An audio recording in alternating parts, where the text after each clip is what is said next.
Hello and welcome back to the Bookshelf Odyssey. My name is Art. Today, I'm wearing a rather fancy shirt for a GarbAugust video. I hope you like it because I'm probably going to be wearing this shirt in a lot of my next videos. My wife has been very sick lately. Doctor thought she had COVID, and she's getting better. I haven't been sick yet, and I'm really hoping to avoid it. Last year, I had it twice, and so I really made sure this year I got my vaccine, and I can already feel my throat feeling a little scratchy today. So I'm just going to record as much as I can today and try to quarantine myself away from her. Anyway, so what that means is you get a lot of me wearing this shirt. I hope you can deal with that. Anyway, let's talk GarbAugust wrap up. GarbAugust is a reading challenge in August that celebrates trashy literature, or literature that people would consider trash, or be dismissive over. And it's not necessarily to make fun of said reading, because a lot of people like it. And there are certainly some joys to be found in reading a book that's just pure entertainment. So Ollie has a bunch of co-hosts. There's reading prompts every year for this, and this year I participated more fully than I have in years past. Now, as somebody who loves Victorian literature, I quickly realized that penny dreadfuls count as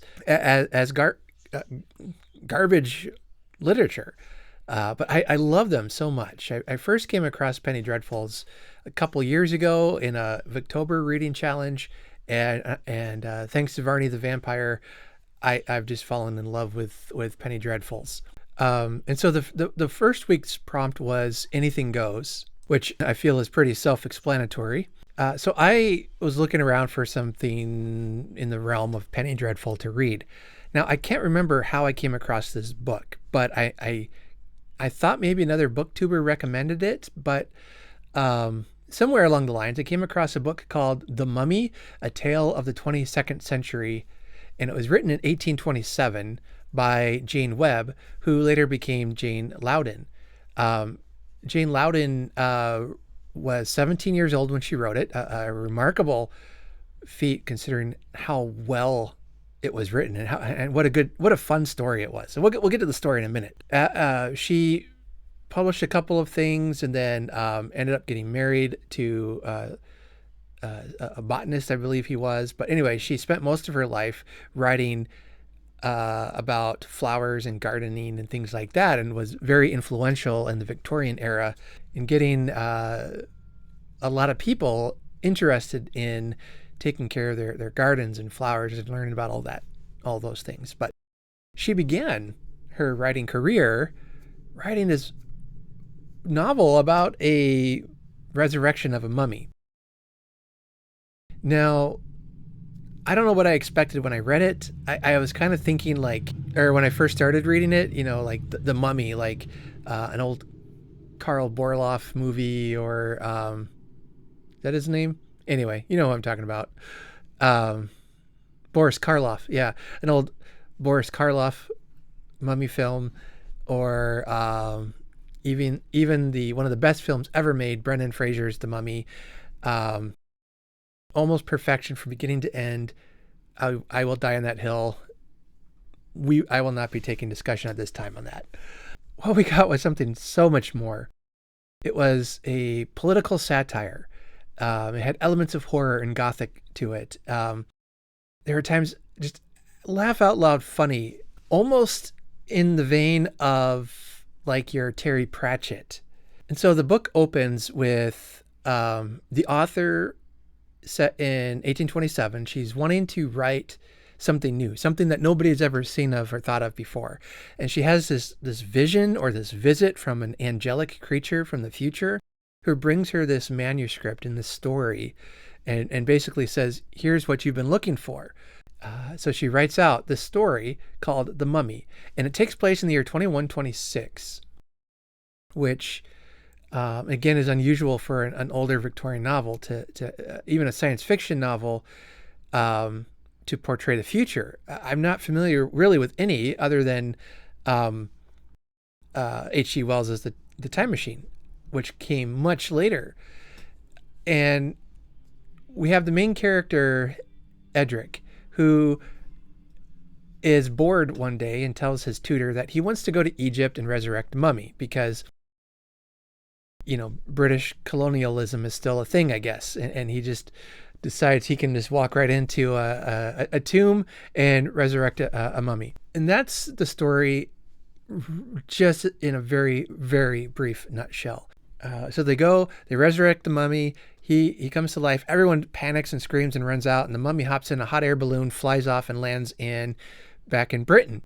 And while he's there, the queen dies. And they have this whole system set up where only a woman can rule, but she has to be a virgin queen, so she has to be unmarried. And basically the mummy helps advise and waxes philosophical about life, the universe, and everything, and helps. And there's like this whole confusing subplot about one lady wants to be queen, but she also wants to get married, and so they choose somebody else. But then that woman gets married, and then they go back to the first one. I don't know. It got a little convoluted, but there's this whole hilarious thing. Meanwhile, our supposedly main character is in Egypt, and he's trying to get back to Britain, and ends up arrested. He ends up in a war. He has a brother or a cousin who is more favored by his father than he is. And it's just absolutely ridiculous, all the things that are happening in the story. I won't say more than that, but you get to the end and I'm thinking, where is this book going? And I feel like it is worth the trip. Because in for instance, one of the court scenes, the judge and jury are all automatons. And halfway through the trial, the judge basically falls asleep, and then they realize they forgot to wind him up, so they had to go back and wind him up, and so this automaton comes back to life, but instead of speaking English, he speaks French. But since everybody of that time period is multilingual, they could still understand him. But I feel like the author is really saying something snarky there about the British law system. If I were smarter, I could probably figure it out. And then there's other scientific advancements, automatons in the kitchen, doing yard work, and a lot of steam power technology. They travel by hot air balloon everywhere. And it was fascinating on so many levels, where this could have easily been a horrifying mummy running amok and slaughtering everyone. It instead is a very intriguing satire on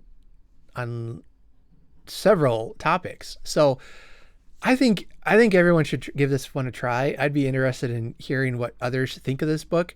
It was just absolutely bonkers, and just when I thought it couldn't get absurd enough, it surprised me. So a really, really fun start to my August reading. The second book I read is called The Night Silver River Run Red, and the week prompt for that was week 2, and it's for shock value.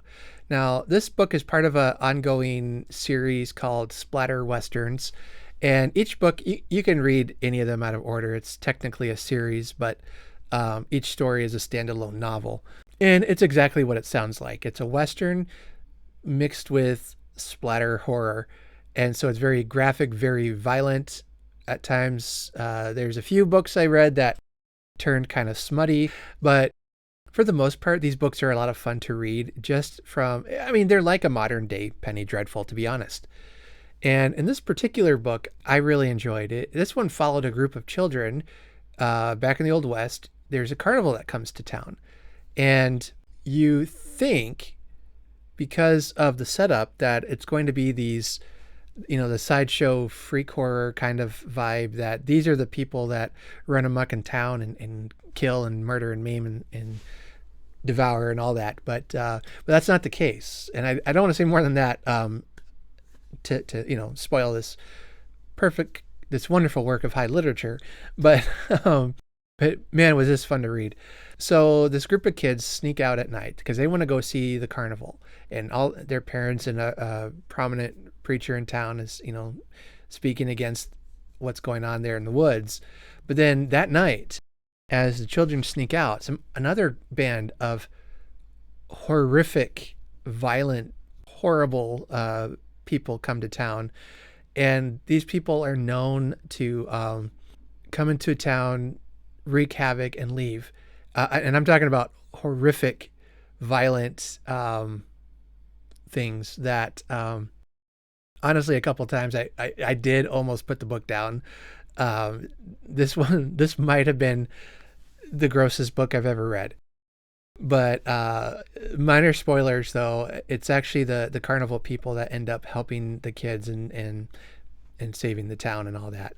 But there's one character whose name is so vile that I can't even repeat it, or I won't repeat it on this channel.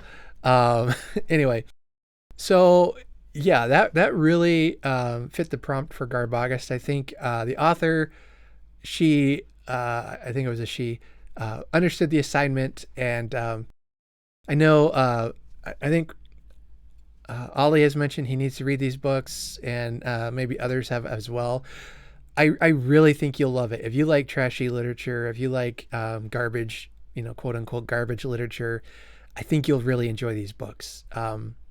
They are just, the few I've read, they have just been unhinged joy to read if you like that kind of thing. As you know, my taste, as you can tell already, widely range from Victorian classics to modern horror, which I've really just started getting into the last couple of years. Don't be afraid to at times read outside of your comfort zone. You might just find a new favorite. But The Night Silver River Run Red is definitely one of the most disgusting books I've ever read. And I mean that in positive way, I guess. I don't know. GarbAugust is always such a weird time. And then for the week 3's prompt is a cozy mystery, and this is to be done in honor of Alice from Alice and the Giant Bookshelf, a dear friend of this channel, and unfortunately Alice passed away this last year. And I love cozy mysteries. As you can tell, again, my reading tastes are swinging wildly. So I read Murder at the Lemonberry Tea by Darci Hannah, and it's part of the Beacon Bake Shop mystery series.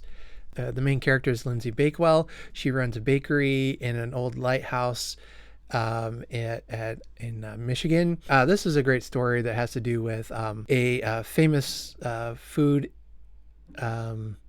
reality show star comes trying to restart her career and ends up getting killed. It's a cozy mystery. I did have another one picked out I was going to read, but after about a chapter, I just wasn't getting into it. So I decided to go with one I knew I would enjoy. The Beacon Bake Shop series is one of my all-time favorites. And the second book is a Christmas cozy mystery, and it's one of my favorite Christmas cozies. Very well done. But that's it's not Christmas yet. Okay, calm down. Okay. But anyway, that was a 5-star read. A wonderful, wonderful break from all the murder and mayhem from the book before. And then the final week was the Apocalypse challenge to read a book about the apocalypse. So I read Fall of Night by Jonathan Maberry, who writes lots of zombie novels. And Fall of Night is the second part of, I guess this one is like a 2-part book. I read Dead of Night earlier this year, and it's a zombie apocalypse, but the first book showed how this outbreak started, and again, it was a serial killer was being put to death on death row, but an evil scientist made up this concoction that he slipped into his injection of the serial killer that would not kill him, but basically it would kill him, but leave his consciousness alive. So while he was buried in his coffin, this killer would still be alive on the inside, and I mean, horrifying, right? But something goes wrong. It actually turns him into a walking, talking, thinking zombie, who then goes around causing mayhem, biting other people, spreading his infection, and then those people actually turn into legitimate zombies. And so book one ended with a kind of on a cliffhanger. A local police officer whose life is already pretty frayed and on the edge is hiding out in a school building with a bunch of children. The military want to level it. And there's a horde of zombies coming, and it was absolutely fun. And then picking up in book two, it kind of follows that path.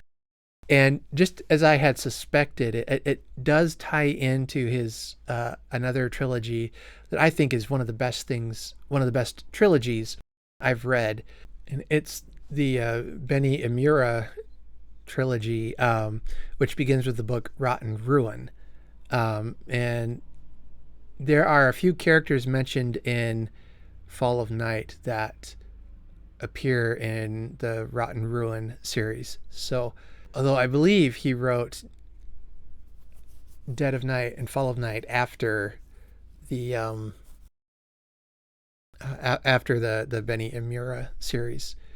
Now, but this book does come, I think, to a satisfying conclusion. You could also read it without having read any of his other books. Which is what I've been enjoying about Jonathan Maberry's series or books, is that even though these series are unconnected, they are also connected, and it doesn't matter. You can jump in with anyone. But I would recommend reading the Rotten Ruin trilogy if you find that interesting. One thing I will say, by the end of Fall of Night, I was kind of getting a little bit tired of the zombie story. I've read several, not just by him, but by others over the last couple of years. And it just seems like they all end up being kind of the same story. So I would be interested to read something that really tackles the zombie apocalypse, maybe from a more creative standpoint. Something like Shaun of the Dead. That's a movie I love so much, and it surprised me because I went in to watch it thinking it would be just straight up parody, but there is a little bit there, but there's humor, there's heart to it. There's, I think, a very creative approach to the zombie story. That one in Zombieland is another movie I really enjoyed. Thought again was a very creative approach. So maybe my taste for zombie books has run its course. It's possible. But in any case, that's what I read for GarbAugust. I had a lot of fun with that in the reading challenges. All right, we can put all that behind us now and prepare for the best time of the year, one of the best reading challenges of the year, and that is Victober. So stay tuned for some Victober content coming your way. I have a TBR coming out. I've got some interviews I'll be doing in October with talking about some Victorian writers who need more attention. And then I also have some things around Dickens I want to talk about, including exploring this shelf over here with all my Dickens biographies and books. Probably won't go through all of them, but I'm going to share some of my favorites and talk a bit about that. So, all right, that'll do it for me today. Thanks for watching. Let me know if you read anything trashy in August. Anything else, let's keep the conversation going down below.